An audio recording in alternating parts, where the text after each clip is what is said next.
Farewell to the starman. David Bowie has died of cancer at the age of 69. Now Ziggy play guitar, jamming good with Weir and Gilead, and the spiders from Mars. Songwriter, artist and fashion icon. His style constantly transforming.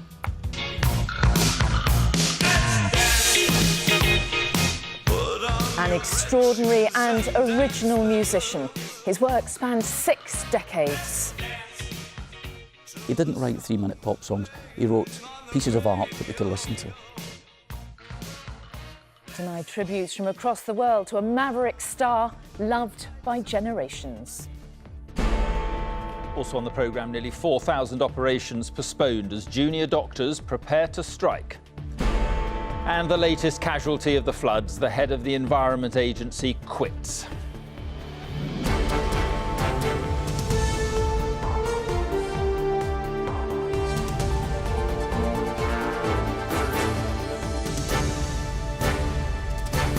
This is the ITV Evening News with Mary Nightingale and Mark Austin. Good evening. The death of one of the great pioneers of popular music, David Bowie, has been met with shock and sadness right around the world. Shock because he'd kept his cancer secret from all but his closest friends. And sadness because he was one of the most popular and influential musicians of our time. Bowie's original songwriting, great stage presence and constantly evolving style changed the face of pop music. His career spanned 6 decades and his parting gift was one final album released just last Friday and which now looks set to reach #1. Paul Davis on the tributes to a true original.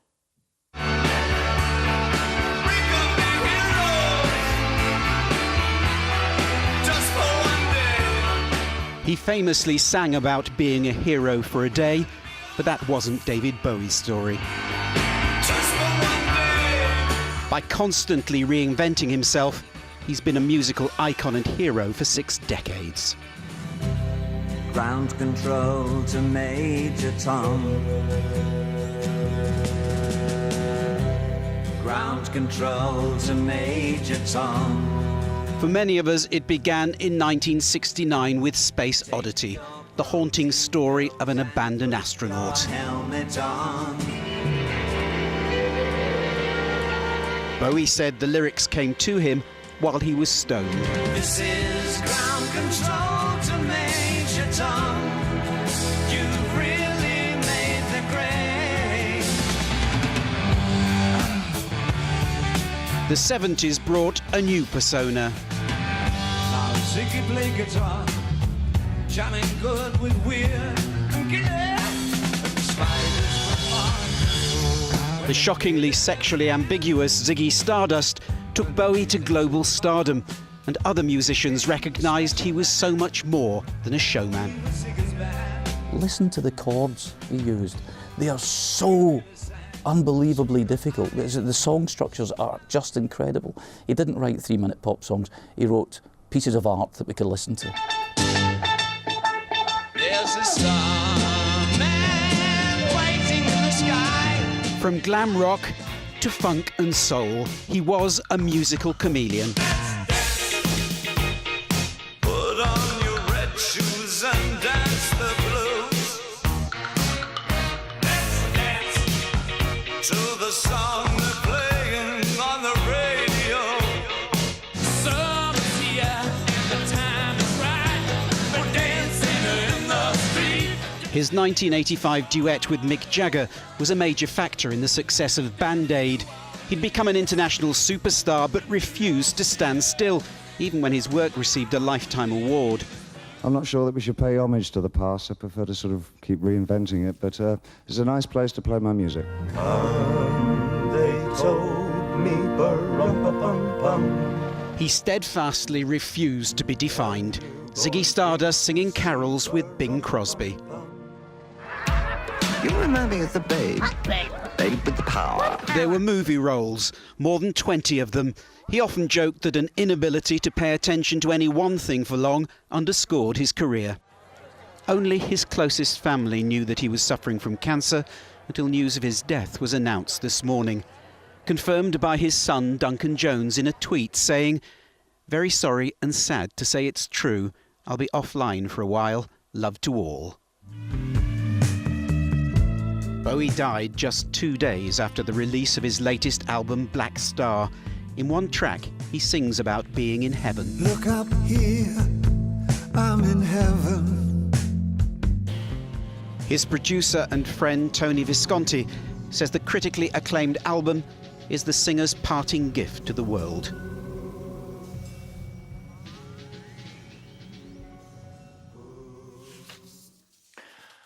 Well, David Bowie's remarkable career grew from fairly unremarkable beginnings in South London. He was born in Brixton, studied art at Technical College and struggled to break into the music industry. But his star quality was clear to all who met him in those early days. Nina Nana on the man behind the many changing faces. How to keep up with an artist who constantly reinvented himself, right from his early working-class roots to superstardom. There was a David Bowie for everyone. And today it seemed natural for his fans to congregate back where it all started in southeast London for this Brixton boy. I feel like in a way that I knew him, but obviously I didn't. And he was a bit special. He gave a sense of immortality, you know, the power to regenerate like Doctor Who or something. And you know, the idea of him not being there is quite a difficult idea to deal with. David Robert Jones was born here in 1947, the son of Peggy, a waitress, and Haywood, a charity worker. He would spend his formative years in and around South London, studying art and design and trying to carve out a career in music. There were many incarnations of him even then, but for his school friend who joined the young Bowie in forming bands and playing the local circuit, it was clear which one of them was going to go the musical distance.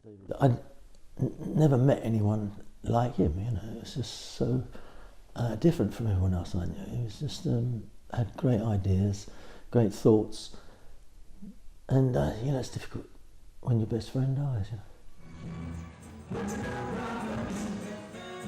Bowie never forgot his Brixton roots, returning to play here, and those who witnessed his rise today remembered their part in his journey. Mary Finnegan had a relationship with him when she became his landlady in Beckenham in 1969, a time when he was beginning to develop his musical voice. He composed most of his second album while he was living with us, and he would do it on the swing out in the garden with the kids messing about around him. He drew everybody into his orbit, and I was no exception. His early beginnings, his love of art and experimentation was obvious in all he did later on. His costumes the subject of exhibitions. Today, one award-winning artist and film director said it was Bowie's daring that impressed him. What's so powerful and wonderful about him that he's always taking chances, even if he failed. You know, he just felt better, and he got better. So it's all about trying. That he did that so well, soundtracked so many lives, is evident from his first home tonight and all around the world. Nina Nana, ITV News in Brixton. And later in the programme, we'll be remembering the moment David Bowie said goodbye to Ziggy Stardust.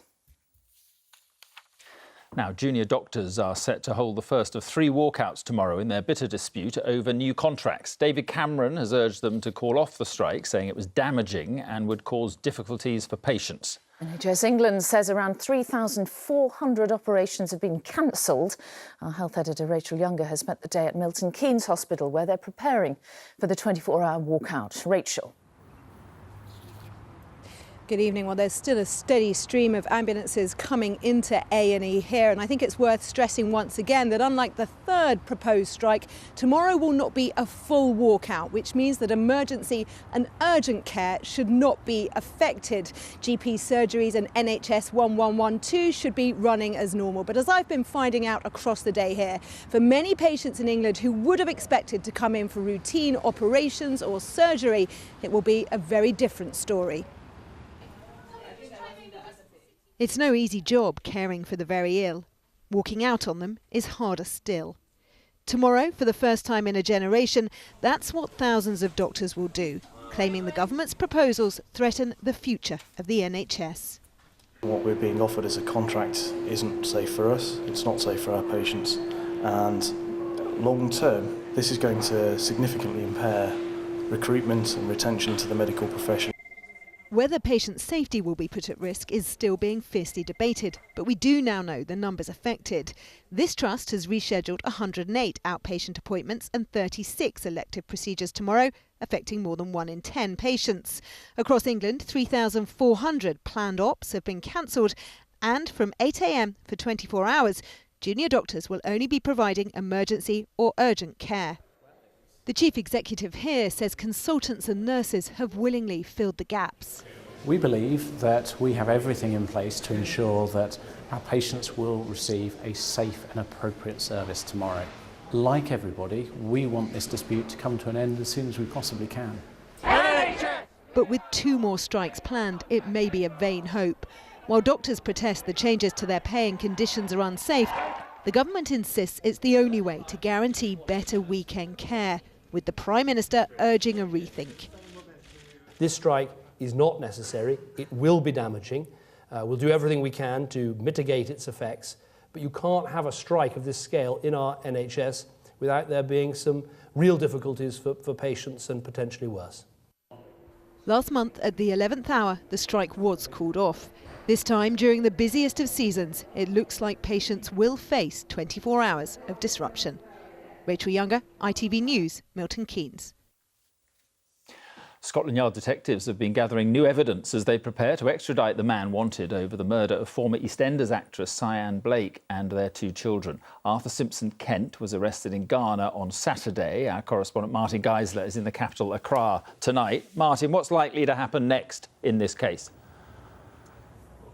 Well, Mark, there's a little confusion over exactly what stage this process is at the moment. We expected to see Arthur Simpson Kent in court here in Accra this morning because under Ghanaian law, a suspect has to be brought before a judge within 48 hours of having been detained. And he, as you say, was arrested on Saturday. I understand there was a hearing in his absence in private today at which the prosecutor asked for more time because detectives from the Ghanaian police and from Scotland Yard are still up country gathering evidence. We expect to see him in court now tomorrow morning. Meanwhile, the process of having him extradited to the UK to face questioning over the deaths of Cyan Blake and their 2 sons grinds on. A court has to be allocated, a judge has to be found to hear it.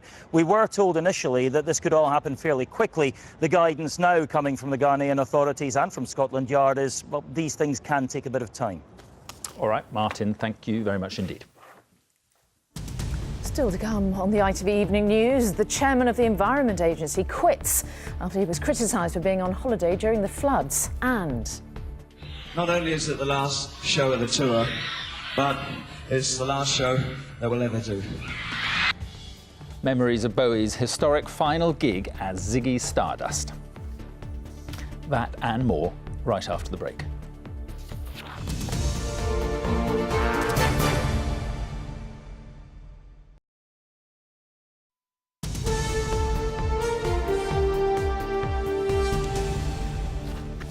Welcome back. There was a new casualty of the floods tonight. The head of the Environment Agency, Sir Philip Dilley, he's been forced to quit his job after he was criticised for staying on holiday in Barbados during the worst of the Christmas flooding.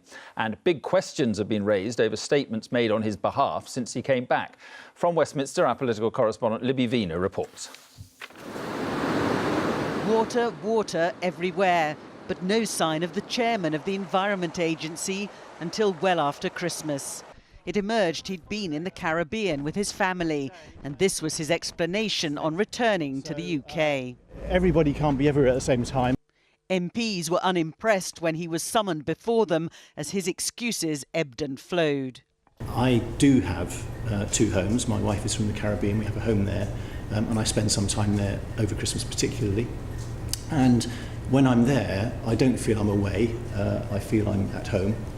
Today, announcing he was quitting, Sir Philip Dilley said expectations of the role have expanded to require the chairman to be available at short notice throughout the year. He felt that was inappropriate. When the country is flooding, when people have got a huge amount of trauma, you expect the chairman of the Environment Agency to be in the country with his Wellington boots on, actually up there seeing what the problem is on the ground, not just being contacted twice a day. And not perhaps also saying he was at home with his family, when in fact that home was thousands of miles away in Barbados. Sir Philip makes clear in his resignation statement that he feels he was unfairly hounded by the media. But many MPs believe that given the misleading statements issued on his behalf about his whereabouts over Christmas, he was the architect of his own downfall. Many of those still affected by the floods will believe that his attempt to play the victim has only added insult to injury. All right, Libby, thank you. Well, another under-fire public servant is also quitting her post today. Lynn Homer, the chief executive of HMRC, is stepping down in April following criticism for failing to clamp down on tax evasion and organised criminal activity. And it's a day of resignations, another one on Labour's front bench. The Shadow Attorney General, Catherine McKinnell, has quit, saying the party was heading down an increasingly negative path. Now, the Hollywood star Leonardo DiCaprio could be on course to win his first Oscar after triumphing the Golden Globe for Best Actor last night. DiCaprio took home the prize for his role as Hugh Glass in The Revenant, which also won Best Motion Picture in the drama category. While his Titanic co-star Kate Winslet was among the Brits who enjoyed success, winning Best Supporting Actress for her role as Joanna Hoffman in the biopic Steve Jobs. Right, let's return to our top story tonight and tributes to David Bowie, whose death was announced today. Our correspondent Robert Moore is outside David Bowie's apartment in New York, which he shared with his wife, Iman. In his apartment here in the district of Soho, New Yorkers have been laying flowers, lighting candles and paying tributes as well. We believe he died in this apartment, one that he shared with his teenage daughter and his wife, the Somali-born former supermodel Iman. She has made no public appearance, understandably, of course, but she has made some postings on social media. On Instagram, she paid both a tribute and an observation. She wrote, "The struggle is real, but so is God." And in a second tribute, she wrote, "Sometimes you will never know the true value of a moment until it becomes a memory." David Bowie had a long relationship with this city. He had appeared on Broadway, and a musical that he had co-written is playing at the moment. So there is here a very tangible sense of loss. Robert Moore in New York there. Now, of all the personas David Bowie created, perhaps the most original, influential and famous was Ziggy Stardust. His incredible success propelled him to global stardom, but Bowie was brave enough to kill off his alter ego and move on. Well, the very final Ziggy Stardust show was at the Hammersmith Odeon in 1973, a gig that has now gone down in rock history. Dan Rivers spoke to one fan who was lucky enough to be there. At the venue where David Bowie held a seminal concert, a tribute to the man who was a hero for so many. In 1973, fans mobbed Hammersmith to see Bowie's Ziggy Stardust. Ziggy played for time, driving us we were voodoo. The kids were just crash. But their hearts were about to be broken. Not only is it the last show of the tour, but it's the last show that we'll ever do. Thank you. Paul Allen was among the fans. He was just 17, and this, his first concert, was mind-blowing. He later worked at the Hammersmith Apollo as a doorman. I mean, he commanded the stage, him along with the lead guitarist Mick Ronson. I mean, Mick, what a guitarist, and you can see the pair of them looking at each other as if they knew that was a sort of iconic concert. It really was a sort of, that was the thing. He announced he was retiring, and I remember sitting there thinking, well, I've just found this bloke, and it's wonderful, this man's really wonderful. I've just discovered him and now he's retiring. And so it was on this stage that David Bowie said goodbye to Ziggy Stardust. But as the master of reinvention, the so-called retirement gig wasn't the last time he played here in Hammersmith at this famous venue. Backstage, memorabilia testifies to his enduring career, playing Hammersmith and elsewhere in numerous guises. Live Aid was another Bowie milestone performance in 1985, as were his two appearances at Glastonbury. I'm just a mess without my little China girl. Got me broken in bags His last UK live show was at the Isle of Wight Festival in 2006, still exuding incredible stage presence. But it was this gig in 1973 that for many was the ultimate Bowie concert, one that catapulted him into a new orbit, a starman in every sense. Dan Rivers, ITV News, Hammersmith. And the Hammersmith Apollo, as it's now known, of course, is lit in tribute tonight. There it is. It's one of many venues across the world. We're just saying goodbye to David Bowie. And flowers and tributes continue to be laid at the Ziggy Stardust mural in Brixton, near where he was born. And on our website, itv.com/news, there are many more tributes, memories, and, of course, images of David Bowie through the years. And I suppose it helps if you're a certain age for this. Does. And we are that, aren't we? We are First that age. First concert I ever saw, actually. Absolutely. 1973. Starman on Top of the Pops, 72. But look, I've got my glasses on now. Yeah. Rolling Stones frontman Mick Jagger says David was an inspiration and a true original. His music was wonderfully shameless. I will never forget him. Wonderful. He'll be missed. That's it for now. Tom's here with news at 10. But from all the team here, have a very good evening. Bye-bye.